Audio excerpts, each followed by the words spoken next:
Muy buenas. Buenas tardes a todos. Bienvenidos al segundo evento virtual que organiza APEPOC, la Asociación de Pacientes con EPOC. En este segundo ciclo quiero dar las gracias a los colaboradores, a los ponentes, a todos vosotros por estar aquí, también a los patrocinadores, que sin ellos pues, no sería posible, que son Chiesi, Boehringer, Pfizer y Geoprofarma. Yo creo que en este webinar que vamos a tratar pues, la promoción de hábitos saludables y la prevención del tabaquismo, yo creo que se pueden aprender muchas cosas. De entrada, cuando vamos a un webinar, siempre nos solemos quedar con una, dos, tres cosas. Yo creo que, tal y como lo tenemos planteado, yo creo que vamos a quedarnos con muchas cosas, porque va a haber muchas interacciones, va a haber muchas preguntas, respuestas de todos vosotros. Yo creo que lo vamos a hacer, o nuestra idea es hacerlo de una forma en la que nos quedemos todos con ese sabor de boca, esa manera, ese conocimiento adquirido.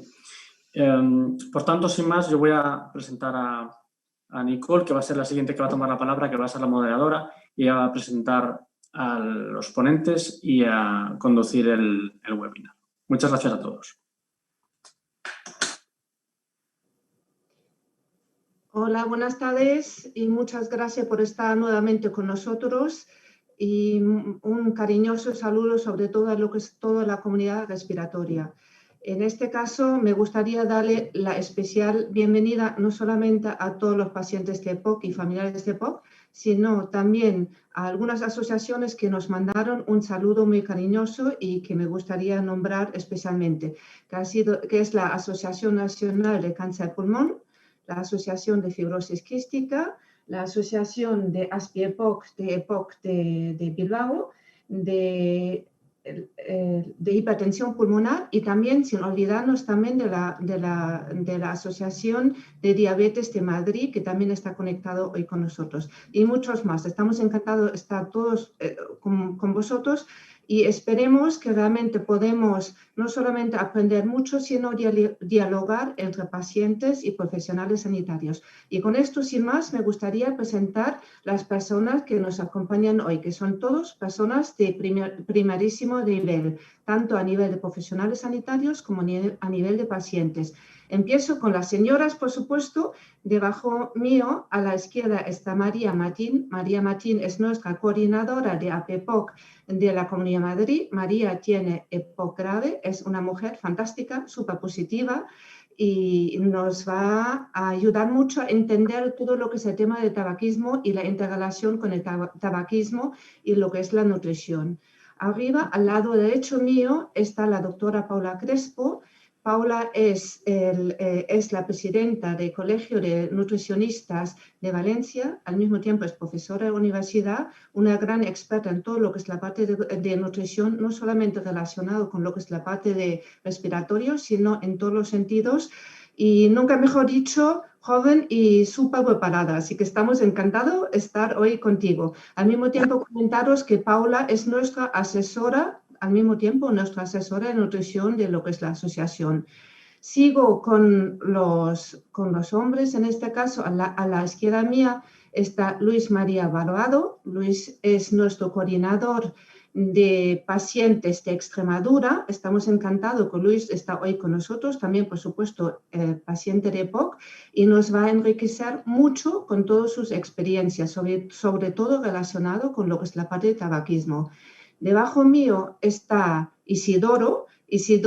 Hola Isidoro, di hola. Isidoro es nuestro coordinador de Galicia y al mismo tiempo, por supuesto también paciente de EPOC, al mismo tiempo el responsable de todos los coordinadores. Isidoro, y eso que también hay que decirlo, Isidoro no solamente es paciente de EPOC, sino también al mismo tiempo es médico de atención primaria. Y bueno, nos contará sus experiencias también relacionadas con lo que es el tema tabaquismo, pero también con lo que es el tema de la nutrición. Debajo mío está José Luis Maroto, last but not least, el super referencia. El doctor Díaz Maroto es una grandísima referencia en el tema tabaquismo. Yo creo que casi todo el mundo le conoce, es médico de atención primaria, es el responsable de tabaquismo del grupo de Semergen. Por cierto, Isidoro también es del grupo Semergen, por supuesto, que tenemos una relación estupendísima con Semergen. Y José Luis nos va a aclarar hoy muchísimas dudas que tenemos relacionadas con el tema del tabaquismo. Así que, por favor, os animo también a preguntar cualquier cosa que alguna vez se queda en el tintero y que no tenemos posibilidades de preguntarlo a nuestros médicos o profesionales, o incluso interactuar también con nuestros pacientes. Ya tenemos montones de preguntas que nos han hecho llegar. Esperemos que tengamos tiempo para contestar todos, pero bueno, independientemente de todo, esperemos que esta sesión sea muy útil para todos y nuevamente encantados de estar con todos vosotros. Así que empiezo con el doctor Díaz Maroto, con José Luis, porque nos tuteamos todos, por supuesto, aquí estamos todos al mismo nivel, y José Luis va a empezar a hacer una pequeña presentación y luego ya empezaremos con las preguntas. Así, tu turno, José Luis. Gracias. Pues muchas gracias, Nicole, y muy buenas tardes a todos. Y está la pantalla muy importante. APEPOC, Asociación de Pacientes con EPOC. Muchísimas gracias por invitarme, sobre todo por la insistencia y preferencia de Nicole, que me trata muy bien, así como la relación con Semergen. Y esto va más, queridos oyentes y videntes. Las asociaciones de pacientes tienen muchísima fuerza y no olvidemos que asociaciones de pacientes, sociedades científicas y sanitarios en general debemos ir todos juntos para realizar la misma travesía. Ya explicó Nicole muy bien la plantilla que tenemos hoy y sin lugar a dudas ustedes que están ahí al otro lado de la pantalla son los más importantes en esta reunión, con sus experiencias, sus aportaciones, sus preguntas, etcétera, etcétera.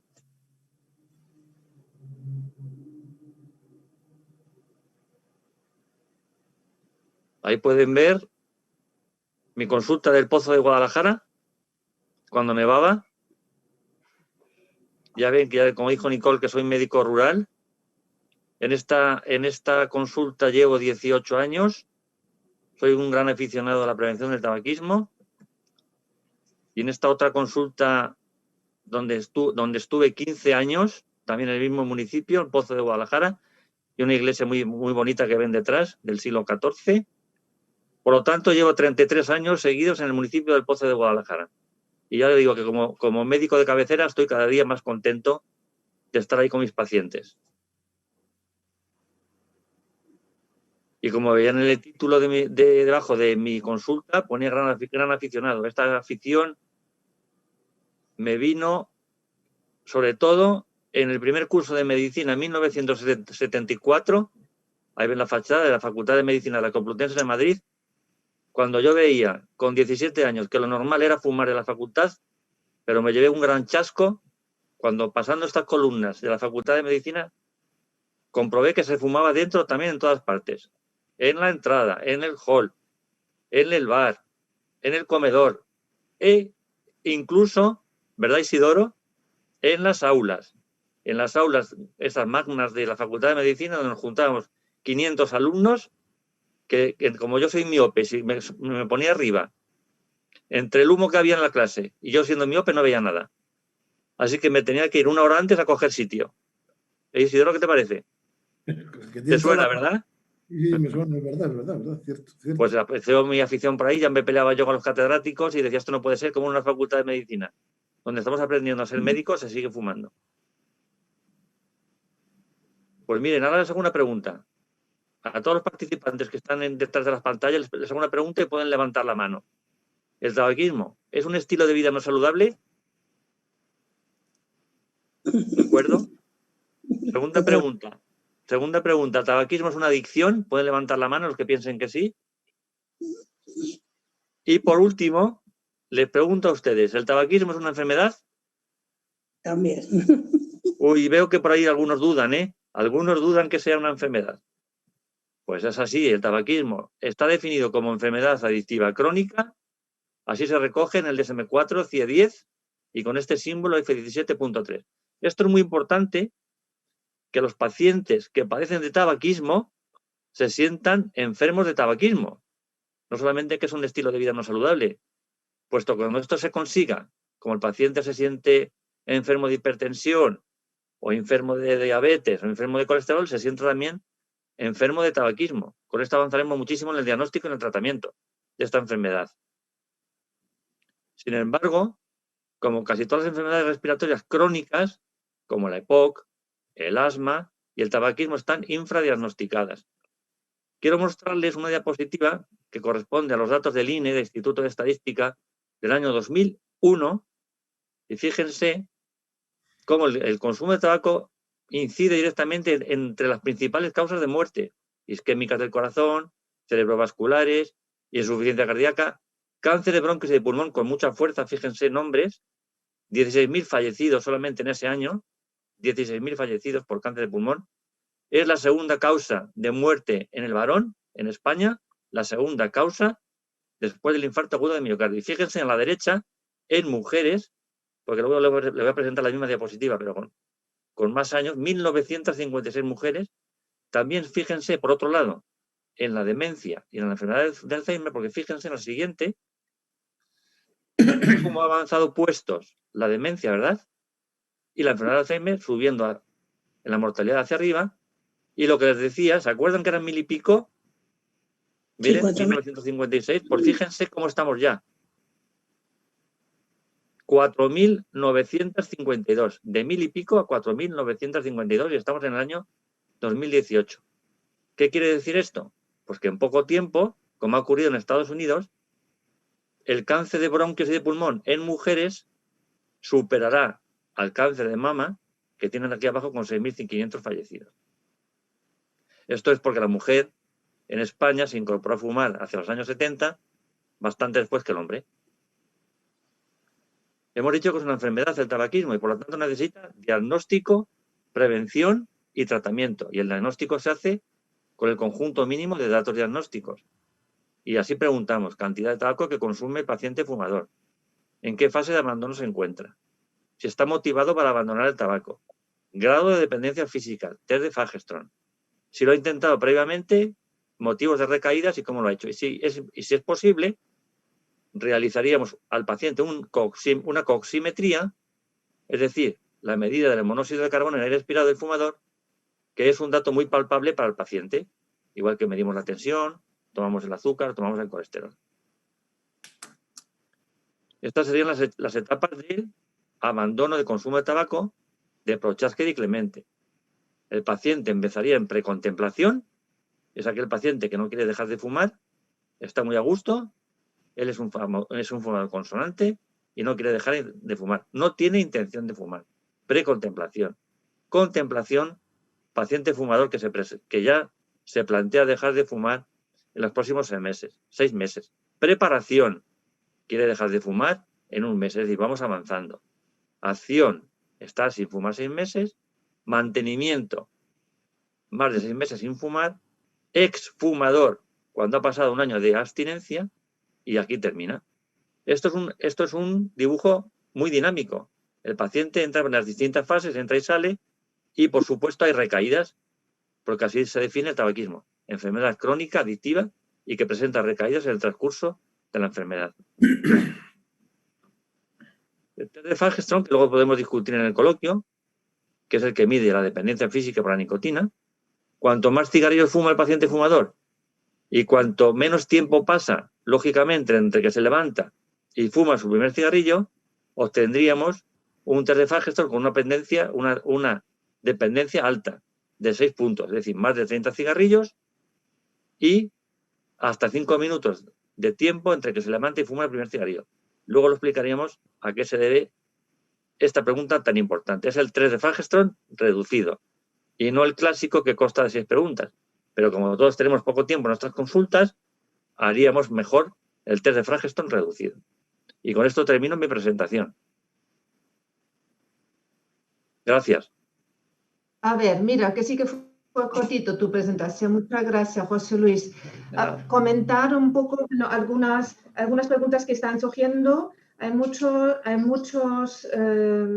personas que se han puesto en contacto con nosotros, no solamente ahora mismo, sino anteriormente también, que dicen que sí, que quieren dejar de fumar, pero que es muy fácil decir dejar de fumar, pero cómo realmente pueden superar esta ansiedad que tienen actualmente.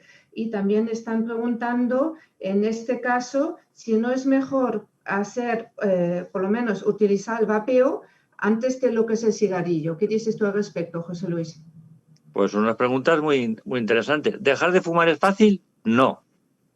Es una enfermedad crónica y adictiva. Entonces no es fácil, pero hay que hacerlo en condiciones. Por eso hablaba yo antes del diagnóstico, que es muy importante, porque hacer un correcto diagnóstico nos ofrecerá un tratamiento adecuado. ¿Cuál es la mejor forma para dejar de fumar? Como es una enfermedad, lógicamente se debe dirigir a los sanitarios. Médicos, enfermeros, farmacéuticos, psicólogos. Ese es el primer paso, sentirse enfermo y acudir donde tienen que ir, fundamentalmente a los centros de salud como puerta de entrada y farmacias. Yo creo que ha quedado muy claro que lo que tú comentaste antes, que efectivamente el tabaquismo no es un hábito, es una enfermedad, eso hay que dejarlo claro, que no es algo que nosotros estamos haciendo porque estamos acostumbrados a hacerlo, sino que realmente es una enfermedad. Y vamos a escuchar un poco la experiencia de Isidoro, porque Isidoro fue paciente de José Luis. En este caso, Isidoro también fue exfumador, como el 85% de nuestros pacientes de EPOC. Y tengo entendido que fuiste un caso de éxito, ¿no, Isidoro? Cuéntanos un poco cómo tú has vivido este tema de tabaquismo y cómo lo has superado y qué has hecho y todo esto. Cuando yo fumaba y conocí a José Luis ya hace muchos años, coincidíamos en muchos sitios y siempre con mucha ternura pues me aconsejaba que el tabaco no era bueno. En fin, esto pues es fácil, sobre todo para un médico, darse cuenta, sobre todo cuando uno va teniendo a veces dificultades respiratorias, a veces el catarro no está el catarro, sino que es una exacerbación de una enfermedad que se llama EPOC. Y lo primero que tiene que saber un enfermo es qué es lo primero que tiene que hacer. Si es hipertenso y le dan una pastilla, tomarse la pastilla. Si el enfermo es un enfermo de EPOC, sabe que el 98 o 99% es por el tabaco. Y lo primero que tiene que hacer, lo primero que tiene que hacer, y lo más importante es dejar de fumar. Después podrá ayudarse con sprays, ayudarse con terapia respiratoria, etcétera, etcétera. Pero lo primero es no fumar. Entonces, bueno, pues fui una persona que lo intenté, estuve en una fase contemplativa en la que ya me fijé un plazo, lo intenté pues con acupuntura, lo intenté con muchas tonterías, con cosas de homeopatía, etcétera, etcétera, hasta que, bueno, pues un día pues me di cuenta, leyendo un libro que se dice fumar es fácil si sabes cómo, pues que dice lo obvio, y es que lo obvio es dejar de fumar, que es una cosa que no produce casi nunca placer, que es una cosa que en todo caso produce malestar, produce mala sensación. Cuando el primer cigarrillo que fumamos seguramente nos mareó, cuando fumamos mucho, ese olor por la mañana pues de la habitación o de donde hemos estado, pues es totalmente poco agradable. Y en fin, pues así poco a poco pues dejé el tabaco. Para mí pues tuve la suerte de que no me exigió gran cosa y no tuve que echar mano de tratamientos que José Luis sabe, y le pregunto además, aprovecho para decirle si sería aconsejable en alguna gente utilizar pues ya sea la vareniclina, ya sea el bupropion, ya sea los parches de nicotina, ya sea si le parece oportuno ayudarse de esto para facilitar el abandono del hábito tabáquico. Claro, si me permite, Nicole, contestar a Isidoro y también a la parte tuya que te había quedado también, aparte del vapeo. Si quieres, luego nos centramos en el tratamiento. Se sabe que muchos pacientes fumadores dejan de fumar a pelo, ¿verdad? Eso nos dice sobre todo la administración. Es que muchos pacientes dejan de fumar a pelo y no necesitan tratamiento. Pero lo que no nos dicen es que de estos pacientes que dejan de fumar a pelo, sin tratamiento médico, el 80% de estos pacientes recaen en la primera semana.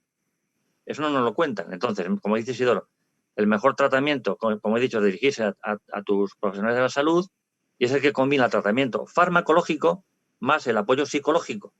Y con esto hay un éxito de un 40%. Mientras que si lo realizas por ti mismo, por tu fuerza de voluntad o a pelo, como se dice vulgarmente, el porcentaje está en un 5%. Y pasamos de un 5% a un 40%. Y luego enlazaré con mi compañera de exposición, Paula, porque vamos a hablar del síndrome de abstinencia, de aumento de peso, etcétera. Eso es súper importante lo que comenta José Luis, que efectivamente tengo varias preguntas aquí que nos han hecho incluso desde México. Dicen, dejar de fumar a pelo, ¿esto realmente es conveniente? Después ya lo estás diciendo que no, que efectivamente hay que ponerse en manos de los profesionales, las unidades de tabaquismo o de atención primaria para que realmente nos ayuden a superarlo. Y Isidoro nos comentaba un poco su caso, pero no siempre es tan fácil. Luis, en este caso, nuestro coordinador de Extremadura, es fumador también, como muchos de nuestros pacientes, y sobre todo en estas circunstancias que estamos viviendo en la COVID, que desgraciadamente muchos de nuestros pacientes han vuelto a recaer, pues un poco también su propia experiencia. Entonces, Luis, coméntanos un poco cómo estás viendo el tema del tabaquismo. ¿Ahora estás fumando? ¿Has dejado de fumar? ¿Cómo es tu situación actual? Pues actualmente sigo fumando. He estado sin fumar 10 días, hace un mes y medio por ahí. Y bueno, pues volví a caer. Y esta será ya por lo menos la cuarta vez que intento dejar de fumar. Siempre he recaído. Ha habido la anterior vez, estuve un año sin fumar. Y además yo creí que ya eso iba a ser definitivo. Pero cometí la torpeza de fumar un cigarro. Y se acabó. Y se acabó. Y siempre me ha pasado lo mismo. Siempre. He fumado un cigarro por circunstancias diversas y la he fastidiado. Y la verdad es que cada vez me siento con menos fuerza para conseguirlo. Sí, hablan de sanitarios, de profesionales. Esta vez lo he hecho yo solo. Me he tomado las pastillas y así me ha ido. Así me ha ido. Mal.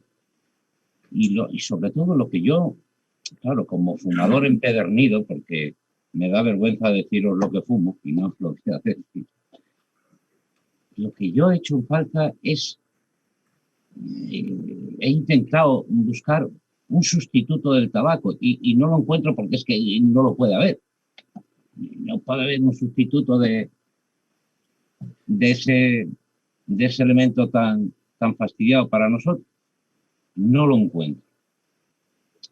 No sé si vamos, ahora no pensando en mí, pensando en los pacientes de la asociación, si se puede seguir algunos pasos, algún protocolo para poder llegar a dejar de fumar. Me permite intervenir, y no sé si esto está permitido, diálogos, yo le animaría a que pidiese ayuda a un profesional sanitario, como dice José Luis Díaz Maroto, porque lo mismo que cuando nos duele la barriga, vamos a un médico para que trate de darnos lo que sea para ayudarnos, el profesional sanitario puede ayudarle psicológica y terapéuticamente a abandonar el tabaco. Unas veces recetándole lo que sea pertinente, dos, dando un refuerzo positivo, animándolo, y lo mismo que los que quieren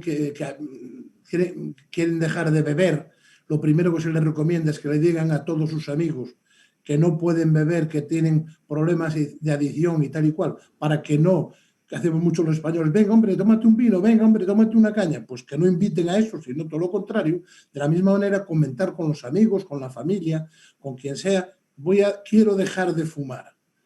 Y entonces pues habrá refuerzos positivos por parte de sus amigos, por parte de su familia, por parte del médico que lo citará cada X tiempo y le dirá, estupendo, va usted muy bien, etcétera, etcétera, le someterá al test de Fargenstock, etcétera, y creo que eso pues le va a ayudar mucho a vencer la enfermedad como bien dice José Luis. Y perdón por la... No, por Dios. Hombre, lo que pasa es que ahora ha coincidido con todo esto del COVID, pues ha coincidido que es por llamada telefónica, vamos. Sí, esto desgraciadamente somos conscientes que todos nuestros pacientes con el colapso que hay con las consultas realmente no pueden tener la visita con sus médicos como realmente le quisieran. De todas formas, Luis, ya sabes que tú no eres el único. La tercera parte de nuestros pacientes de EPOC todavía siguen fumando. Parece mentira, pero es tal cual. Porque no es fácil dejar de fumar, porque efectivamente es una adicción. Yo creo que Isidoro lo ha dicho muy claro. No hay que coger ni un cigarrillo. Es como el tema del alcoholismo, punto. No hay que tomar nada. María, cuéntanos un poco tu experiencia. María, coordinadora de EPOC de Madrid. Bueno, yo soy exfumadora. Yo sí que es cierto que me propuse dejar de fumar un día concreto, el 1 del 1 del 2002. Y yo entro de los puntos del 6. O sea, me los llevo todos de lo que fumaba. Ese día tuve una neumonía, me ingresaron y demás. Me dijeron, ¿vas a dejar de fumar? Digo, sí, voy a dejar de fumar. Lo pasé mal, lo dejé a pelo, o sea, así. Yo tenía el mismo tabaco aquí que cuando vine de ingresarme, lo tenía ahí, yo lo adoraba, lo olía y empecé a cambiar hábitos. ¿Qué pasa? Hábitos. Levantarme por la mañana en vez de café y levantarme, porque tenía que levantarme tranquilamente para fumar el primer cigarro que me supiese a gloria, pues nada, hacerme un té verde y irme a la ducha con el jarro por toda la casa, así. Y salí corriendo. Así yo no necesitaba sentarme. El jarro a la ducha, el jarro a la habitación, allí. Después, muchas veces, descoordinar sobre todo las cosas que te hacen recordar el tabaco, como son una comida opípara, el café de después de comer, el café de media tarde.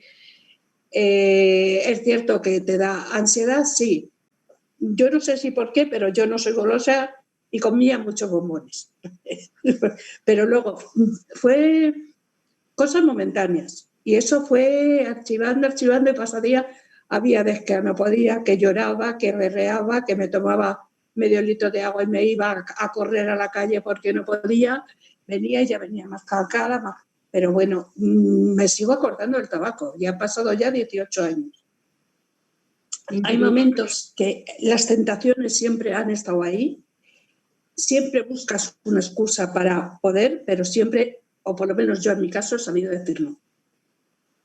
Comer comidas más ligeras, comer comidas menos copiosas, pero sobre todo irse a la calle, airearse y claro, y en mi caso, donde vivían mis hijos conmigo y no fumaban entonces, o sea, y en mi vida he odiado tanto el tabaco como cuando vine al hospital y me olía las cortinas a tabaco. Y hasta que no las quité, es que me daba asco. Pero luego, cuando yo hacía el esfuerzo de decir, bueno, tengo el tabaco y le tengo ahí, y es que lo veía todos los días. Yo no quería yo vencerle, no que me venciese. Y bueno, y esa fue mi experiencia. Y sobre todo, lo que sí es cierto que como muchos zumos, muchas frutas, yo sobre todo muchas infusiones, porque como que la infusión caliente o eso, a no ser café, a no ser algo que me recordase, era como decir, bueno, pues en vez de un fumar me tomo una infusión, en menos no sé qué, me tomo una infusión. Y así estaba como las ranas. Pero bueno, sí cogí peso. Pero después lo quité y después ahora he cogido lo de antes y después, pero por otros temas, no. Y cogí eso, pero porque yo al salir de la neumonía estuve muy sedentaria mucho tiempo y yo era muy activa. Entonces, bueno, yo sí que salía y corría y todo eso, pero no era lo mismo de para allá para acá, el día a día, todos los días y 40 horas si tuviese el día. Entonces, la experiencia. Muchas Nicole, gracias, María. Ya casi nos ha... Nicole, ¿me permites dos aportaciones muy rápidas? Sí. En el caso de Luis, animarle porque entra dentro de la definición. Tabaquismo crónico, adictivo y que presenta recaídas. ¿Vale, Luis? Sí. Entonces, como decía muy bien Isidoro, la próxima vez ponte en contacto con nosotros para hacerlo bien, y es muy importante el seguimiento. Y no se te ocurra coger ningún cigarrillo, ni aunque pasen 25 años más, Exactamente. porque tus receptores de la nicotina están aquí, al acecho. En cuanto tú te fumes un cigarrillo, la nicotina va a actuar y ya se va a desprender toda la cascada, dopamina, noradrenalina. La nicotina está considerada como la cocaína, como la heroína, muy, muy adictivas. Entonces ten cuidado con eso. Decir que no hay sustituto, claro, si es que es la nicotina la que produce la adicción. Y en el caso de María, que lo había dejado porque está muy motivada, pero dice que lo pasó mal y lo dejó a pelo. Le faltaba el tratamiento farmacológico. Entonces, bien, se puede dejar de fumar a pelo, pero no tienes por qué pasarlo mal, porque pasa un tratamiento que te ayuda a superarlo y no tener síndrome de abstinencia, que es el principal motivo de recaída, que son, Nicole, síndrome de abstinencia, aparición de la depresión y aumento de peso, que luego enlazará Paula con ellos. Son las tres causas principales de recaídas en el consumo de tabaco: síndrome de abstinencia, depresión y aumento de peso. Gracias, José Luis. Antes de que pasemos a Paula, una pregunta más y tirando un poco para casa. Una de las preguntas del público que nos preguntan, ¿es diferente el tratamiento del tabaquismo en los fumadores con EPOC que en aquellos sin EPOC? No, prácticamente es el mismo. Lo que pasa es que los fumadores de EPOC puntúan más en la dependencia por la nicotina, pero el tratamiento se puede hacer prácticamente igual. O sea, que sí, con tratamiento farmacológico, y además no está contraindicado con los fármacos con los que tome el paciente EPOC, sin problemas. Y una pregunta más y ya está, ya pasamos a Paula. He hecho un tratamiento antitabaco hace un año, no me funcionó. ¿Me recomienda hacer otro o buscar otras alternativas? Pues ya lo veíamos en la fase de la cascada de Prochaska y Clemente. ¿Cómo lo hizo? Porque no lo dice. ¿Cómo lo intentó? Y, lógicamente, intentarlo otra vez, claro, por supuesto. Lo que decía Luis, cuanto más veces intentes un valor positivo, mayor éxito que podrá obtener. Desde luego que lo puede intentar todas las veces que hagan falta hasta que lo consiga para siempre. Vale, vale. Y pasamos, bueno, tenemos un montón de preguntas relacionadas todavía con tabaquismo, pero no tenemos demasiado tiempo tampoco. Muchísimas gracias a todos. No os vayáis, que seguimos, porque ahora hay una relación muy clara entre nutrición y tabaquismo, ya lo hemos comentado anteriormente. Por lo tanto, paso el turno a la doctora Paula Crespo, a Paula, para que nos comentes y nos des alguna recomendación con respecto a lo que es el tema de nutrición relacionado también con lo que es tabaquismo y EPOC. Vale, ¿se ve la presentación? Sí, perfecto. Sí, perfecto. Vale, voy a darle a modo presentación para que se vea mejor. Bueno, en primer lugar quería agradecer tanto a los asistentes como a la asociación, a la PEPOC, por invitarme, porque para mí es muy, muy, muy importante que en una patología como es la EPOC se considere una parte fundamental la nutrición, y no solo que se considere parte fundamental, sino que se le dé voz y que, bueno, pues podamos compartir espacio y tiempo para comentar. Entonces, en la presentación voy a intentar ir un poquito más allá de lo que seguramente habéis oído siempre con come mucha fruta y verdura, que aunque parezca algo obvio, es porque si se repite mucho es porque es muy importante. Entonces, voy a intentar ser breve para luego dejar más espacio para preguntas y diálogo, que yo creo que es realmente lo que enriquece. ¿Por qué es muy importante la alimentación en la EPOC? A mí me gusta destacar que es muy importante tanto antes como después, porque parece que solo le damos importancia a una parte, ¿no?, al tratamiento, cuando ya tenemos la patología, cuando ya le vemos un poco las orejas al lobo. Entonces, yo creo que es muy importante destacar que la alimentación es importante antes, porque juega un papel importante como factor de riesgo. Se sabe que la obesidad, la diabetes, la hipertensión arterial, el síndrome metabólico y enfermedades cardiovasculares que tienen una base o parte de la base de estas patologías se sustenta en unos malos hábitos alimentarios, como aparece ahí, tenemos una base de malos hábitos que da lugar a unas patologías que acaban siendo factor de riesgo, entre otras cosas, para desarrollar la EPOC. Entonces, es muy importante cuidarse también antes de cualquier patología y cuidar los hábitos antes. Siempre la obesidad cada vez es más evidente que es factor de riesgo para cualquier patología. Entonces, todo lo que podamos hacer a modo prevención siempre será mejor que luego como tratamiento, como cura.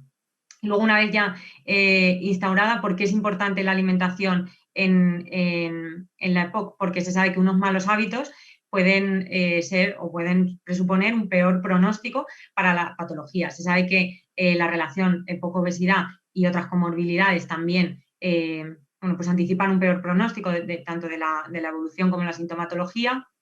Se sabe también que en general los pacientes de EPOC llevan una dieta baja en antioxidantes, que ahora veremos un pelín más en detenimiento, y es muy importante cuidar no solo a grandes rasgos la alimentación y 4 cosas generales, sino ir un poquito más en detalle y también cuidar algunos nutrientes específicos.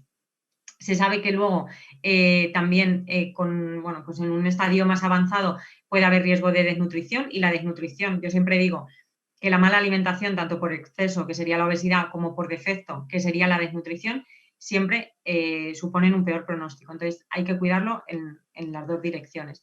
Y luego también se sabe que los pacientes pues, tienen unos mayores requerimientos nutricionales. Entonces es muy importante cuidar también durante la evolución de la enfermedad, para que no haya desequilibrios nutricionales y eso pues nos lleve también a otras consecuencias. ¿Por qué es importante la nutrición? Porque bueno, la guía de práctica clínica para el diagnóstico y tratamiento de pacientes con EPOC, entre las medidas que indica para tener en cuenta en todo paciente, aparte del abandono del tabaco que se está comentando, hace también mucho hincapié en que hay que tener una adecuada nutrición e hidratación, que esto también me gusta recalcarlo. Con la nutrición siempre, siempre, siempre va ligada la hidratación, que muchas veces se nos olvida, pero también es parte importante. Y luego se recomienda también evaluación y tratamiento de las comorbilidades. ¿Por qué? Porque muchas de estas comorbilidades, como hemos dicho antes, como podría ser obesidad, también tienen mucha relación con la alimentación. Entonces no hay que centrarnos solo en la POC, sino alimentación y comorbilidades. Luego algo también que me gusta destacar, porque no siempre se hace, y yo siempre digo que a los pacientes que lo reclamen, que se reclame una valoración del estado nutricional completa.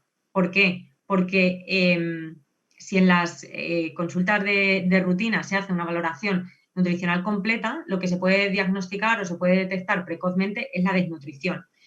Y con la desnutrición siempre es mejor actuar antes de que sea ya un verdadero problema.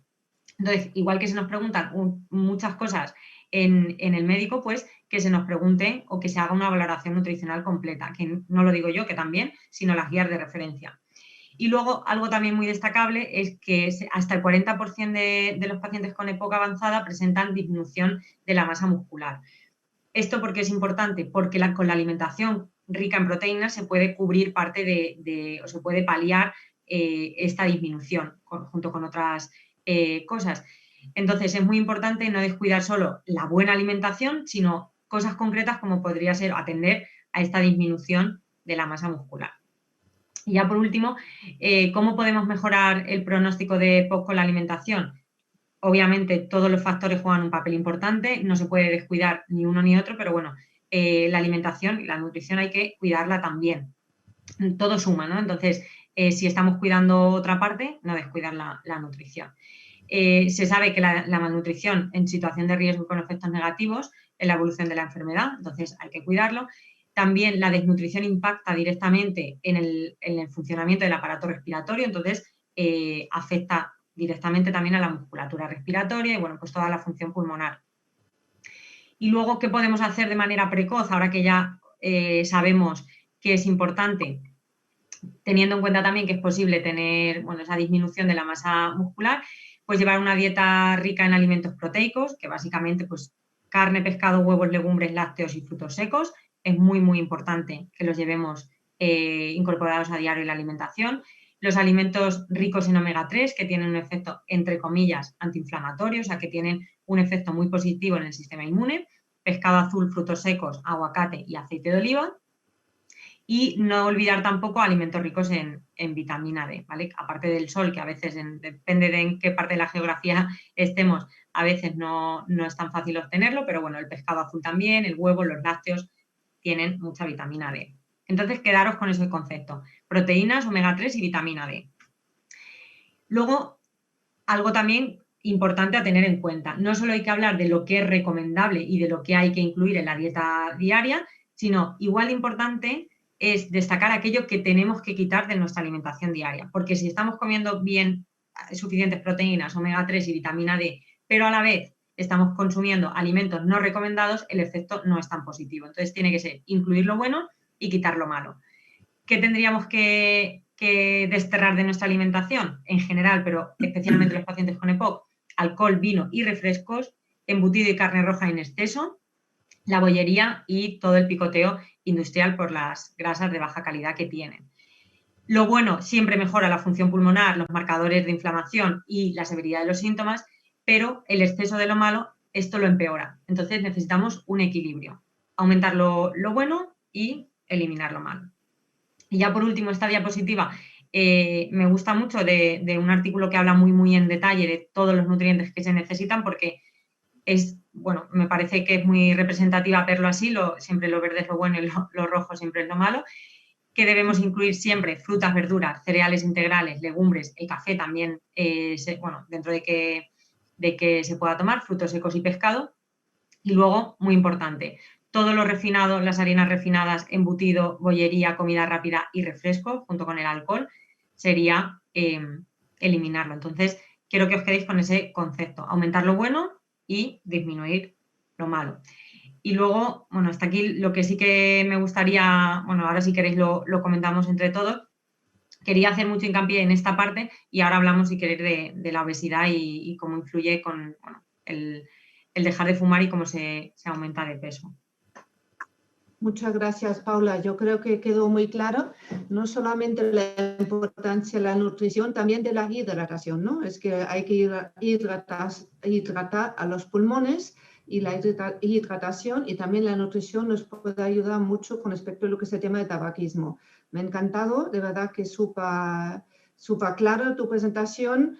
María, ¿qué quieres preguntarle a Paula? Quiero preguntarle a Paula, ¿qué alimentos? Bueno, la alimentación yo la baso siempre en la comida más mediterránea, o sea, no en excesos, pocos embutidos y no sé qué. Pero es cierto que el sedentarismo que ahora, por la dependencia de oxígeno, por el COVID o tal, cada vez yo por lo menos crezco más a lo ancho. Y quería, a ver, ¿qué tipo dietético puedo llevar con mi EPOC? Tengo un grado 3 y es que no veo, es que intento, sí, bajo 1 kilo, bajo 2, pero en el momento que tengo una recaída, empiezo con cortisona, empiezo con no sé qué, con no sé cuánto y como que otra vez. Y bajo un poquito, pero llevo casi 1 año sin recaer, entonces voy bajando muy poquito a poco, pero yo quería bajar más rápido. Pues bueno, aquí es muy importante, igual que como ha dicho antes José Luis, o sea, en el tema de la pérdida de peso, la alimentación es muy importante, por supuesto, pero es verdad que debe ir acompañado siempre de hábitos de actividad física, siempre adaptadas a las necesidades y circunstancias de cada persona. Es verdad que, bueno, en este caso con el EPOC existe una limitación de forma física, pero siempre es importante buscar la sinergia entre preparadores físicos o gente que se dedica a adaptar la actividad física a las circunstancias de la persona y combinarlo con dieta. Es verdad, bueno, dieta, que a mí no me gusta hablar de dieta, que es una palabra siempre que la asociamos a sufrir, sino alimentación de calidad, porque hay que prestar atención tanto a la calidad como a la cantidad. Entonces es cierto que, aunque suene muy obvio, pero en aquellos casos en los que reducimos un poco la actividad y somos más sedentarios, reducir la cantidad, básicamente porque es verdad que necesitamos menos. Entonces, aunque al principio tengamos esa sensación de pues tenemos más hambre o vemos poca cantidad, pero es cierto que si reducimos la actividad física tenemos que reducir las cantidades. Y no quedarnos solo con la cantidad, sino, como he dicho en la presentación, muy importante cuidar la calidad. O sea, si incluimos alimentos de calidad, seguramente perdamos peso, no a lo mejor tan rápido como nos gustaría, pero quedarnos también con el concepto de la calidad alimentaria, ¿no? Los alimentos de calidad siempre ayudan a la pérdida de peso. Paula, perdona. Que hay que comer... María, cuenta. No, que me cogeré un platito de postre y, bueno, la calidad, yo es que tampoco es gran cantidad. Lo que sí es cierto que hay momentos que me da y como lo que no debo, tampoco sin exagerar, porque no, ya le digo, suelo desayunar una tostada con aguacate y el café y después, pues bueno, pero también al estar sola, el día, como mejor cuando viene gente a comer, que preparo una comida y como casi menos cantidad, que luego Es picoteo, pero unas nueces, un no sé qué, unos pocitos no sé cuánto y así. Pues mira, yo siempre digo que muchas veces mucha gente dice, si yo no como tanto. Entonces yo, a partir de ahora, María, lo que vamos a hacer una cosa. A partir de hoy, tú mañana te vas a coger un papel en blanco y vas a apuntar lo que comes a lo largo del día, aunque sea eso, una nuez, pues apuntas una nuez, una aceituna, un pico de pan con tal, un pico de pan, aunque sean una aceituna, un pepinillo, algo pequeño, lo vas apuntando. Y en una semana haces recuento de lo que comes al final del día. Porque, ¿qué pasa con ese tipo de picoteo? Que como no te sientas a la mesa y estás siendo consciente de que comes, nos da la sensación de que no lo estamos comiendo. Entonces, bueno, también para todos, una técnica para empezar, el que dice, no, es que yo no como mucho, pues que hagan esa técnica, ¿no? En un papel en blanco durante una semana se va apuntando todo, que nadie se prive, pero bueno, voy apuntando, pues una nuez, una aceituna. Y a lo largo de una semana vemos, se ve realmente si es verdad que no se come tanto o lo que pasa es que en las comidas principales no comemos tanto porque ya hemos picado y nos pasamos tanto tiempo comiendo. Entonces eso, vamos a hacer eso y luego me cuentas. De acuerdo. Tomo nota, pero a partir del lunes. Porque tengo vale, a partir del lunes. Venga, dejamos ahí unos días para concienciar, pero a partir del lunes y luego hablamos. Vale. Incidir en lo que tú decías de la valoración nutritiva en los enfermos y sobre todo los enfermos de EPOC.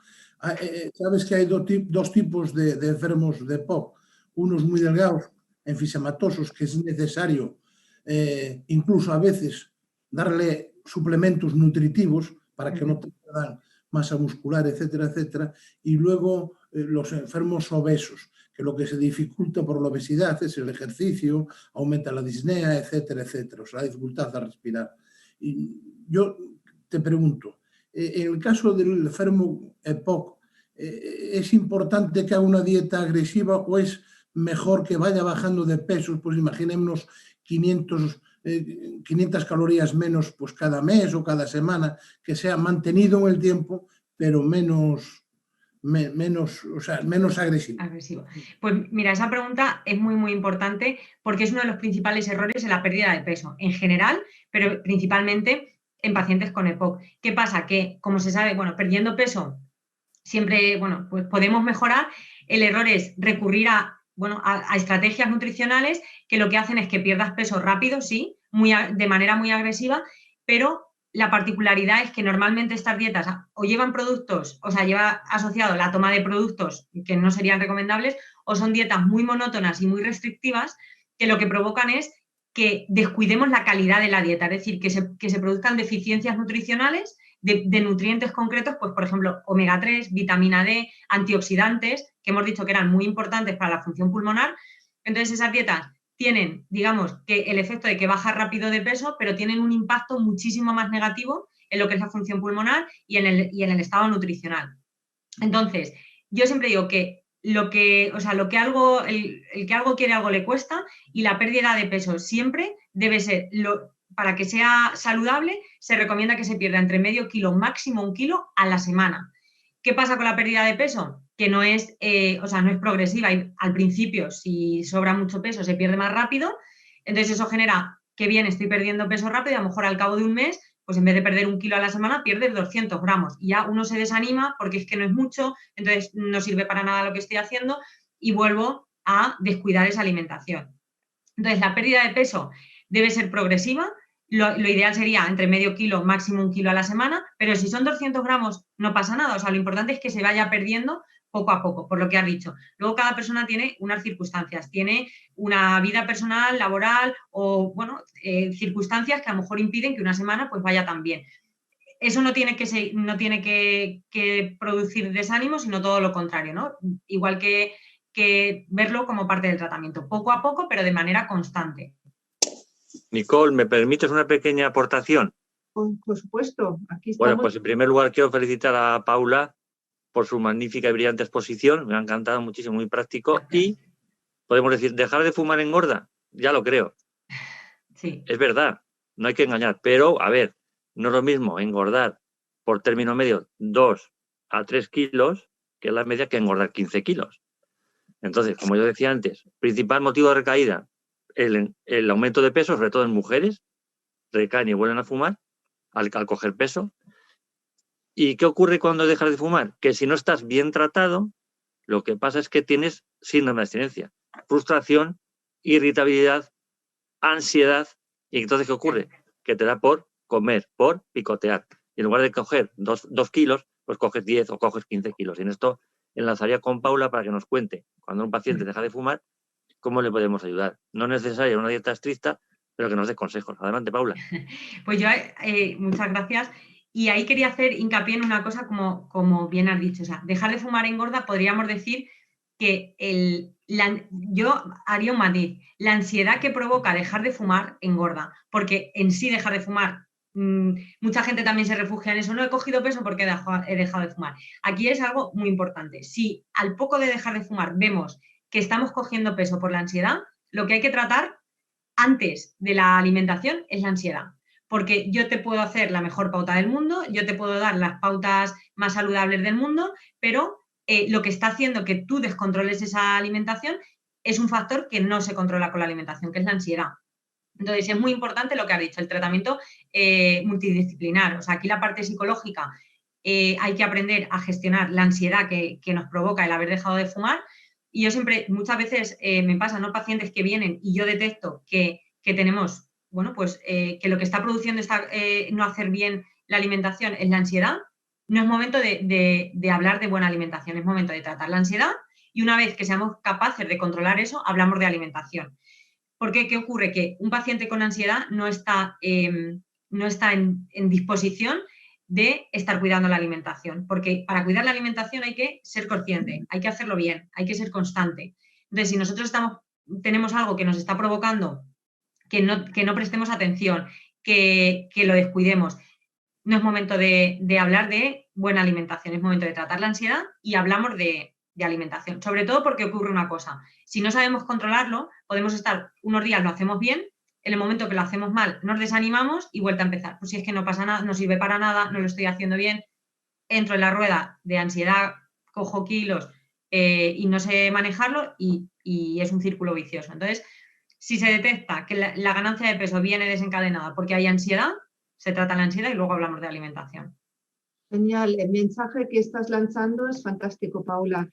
Aprovecho para comentar a toda la audiencia, el día 1 de octubre estará nuestra asesora psicosocial también y hablaremos de esto, de ansiedad y de todo lo que es la aportación psicológica y también lo que es el tema de la fisioterapia respiratoria, que también nos puede ayudar en esta línea.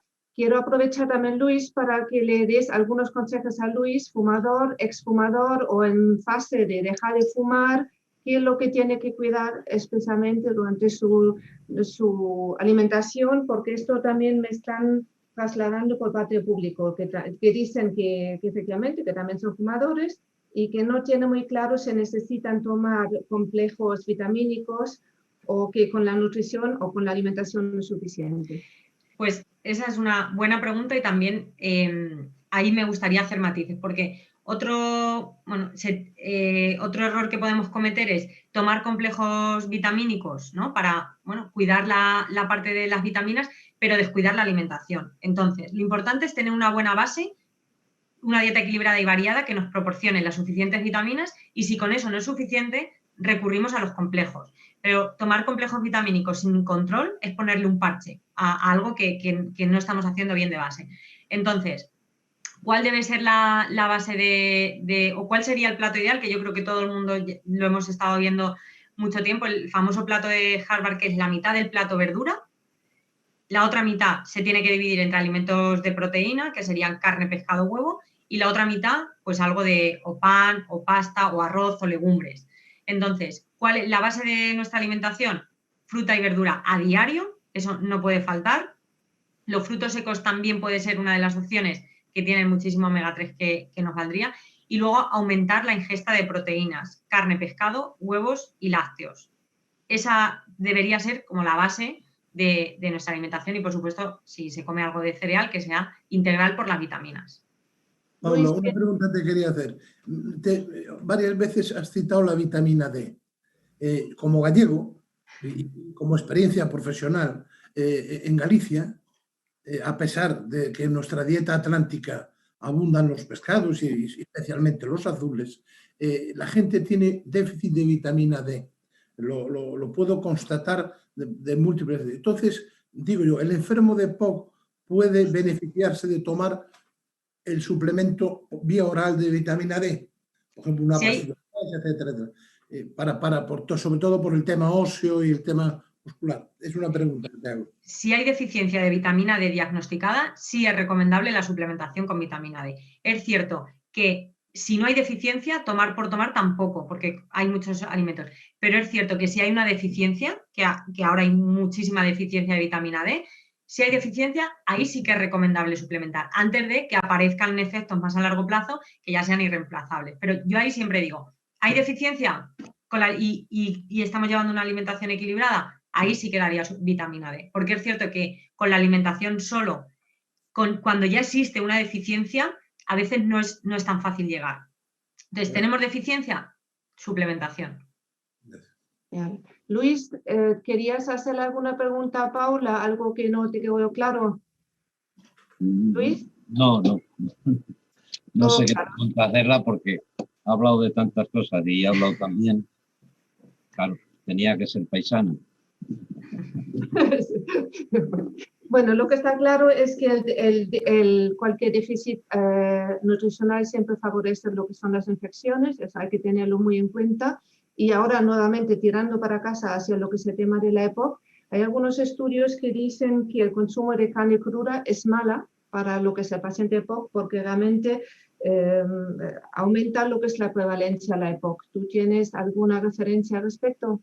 Más que de carne cruda, yo diría que el exceso de embutido y carne roja poco hecha, en ese sentido, sí que podría ser, más que a lo mejor, digamos, un factor que agrave, en ese caso no sería nada favorable y por lo tanto, junto con otras cosas, sí que podría ser un factor de riesgo para una peor evolución. Entonces sí que es cierto que además yo creo que en general en nuestra cultura gastronómica tenemos el embutido muy, muy interiorizado y bueno, como muy, lo comemos de forma muy regular. Sí que sería recomendable en ese caso prescindir de embutidos muy grasos y de carne roja y sobre todo poco hecha con exceso. Muchas gracias, Paula. Yo creo que quedó... Si me permite, solo una.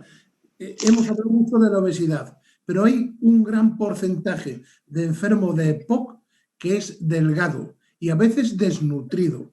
Y sobre todo porque llegamos a unas edades en las que a veces vivimos solos, vivimos en residencias, no tenemos a nadie que nos ayude y entonces nos malnutrimos. Quería que animaras, o si te parece oportuno, que acudiera a su médico para que le hiciera una valoración subjetiva nutricional para detectar déficits nutricionales que pueden también agravar la historia natural de su EPOC. Pues eso es muy importante porque también es verdad que tenemos el concepto de que una persona delgada es sana, de por sí, porque por constitución ya es como está delgada es sana. Y no, al final la desnutrición agrava muchísimo también los síntomas. Entonces, por eso yo hago mucho hincapié que hay veces que también pensamos, bueno, cada uno y por supuesto los profesionales sanitarios saben en todo momento qué hacer, pero es verdad que la valoración nutricional está como muy descuidada porque, bueno, pues no se le da la importancia que tiene. Entonces yo siempre digo que con todo el respeto y educación del mundo, si no se nos hace una analítica, por ejemplo, ¿cómo podemos ver si tenemos desnutrición proteica, que es la que más nos importa en los pacientes con EPOC? Una analítica y pedir albúmina. Con la albúmina podemos ver si solo con eso no nos da todo el detalle que necesitamos, pero ya sería el primer indicio. Entonces, con toda la educación y respeto del mundo, pedir si en la analítica, por favor, se le pueden pedir marcadores de desnutrición, porque son pacientes que de por sí, una vez que hay una EPOC, ya tenemos la EPOC, son pacientes que tienen riesgo de desnutrición. Lo pueden acabar desarrollando o no, pero ya de por sí, por la patología, por las circunstancias de la patología, tienen riesgo de desnutrición. Cuanto antes evaluemos de forma precoz que eso no vaya más, antes podemos actuar. Entonces, en las visitas rutinarias, si no se pide, en la analítica decir si por favor se le puede pedir este marcador y si nos indica que hay riesgo de desnutrición, es momento de actuar. Pero es muy importante diagnosticarlo de manera precoz. Un importante mensaje también para los familiares que tienen a su cargo efectivamente pacientes de EPOC, quizás ya mayores y que están viendo lo que dice Isidoro, que cada vez están perdiendo más peso. Vaya, unos mensajes súper importantes, te lo agradezco muchísimo, Paula, a José Luis, a Luis, a María, a Isidoro, a Iván. Tenemos que ir terminando. Ha sido súper interesante. Yo creo que quedó muy claro que todo lo que es, bueno, lo que es la EPOC, en cualquier patología respiratoria, es un tema muy complejo, donde influyen muchos factores. La nutrición es súper importante. Importante, por supuesto, el tema del tabaquismo, dejar de fumar. Eso es el mensaje que tenemos que dejar claro después de esta exposición. Por supuesto, cuidar mucho lo que es la nutrición. Os invito a todos a asistir el día 1 de octubre, que hablaremos precisamente de lo que es el tema psicosocial y también de la fisioterapia respiratoria, igual de importante. Muchísimas gracias a todos. Vaya, un placer y espero volver a veros. A todas las preguntas que no hemos podido contestar, lo intentaremos contestar a través de nuestra web, a través de nuestro Twitter, y seguir contando con vosotros. Muchas gracias a todos y nos veremos el día 1 de octubre. Muchas gracias a todos. Gracias. Gracias. A todos. Hasta luego. Ya pasamos ya el slide de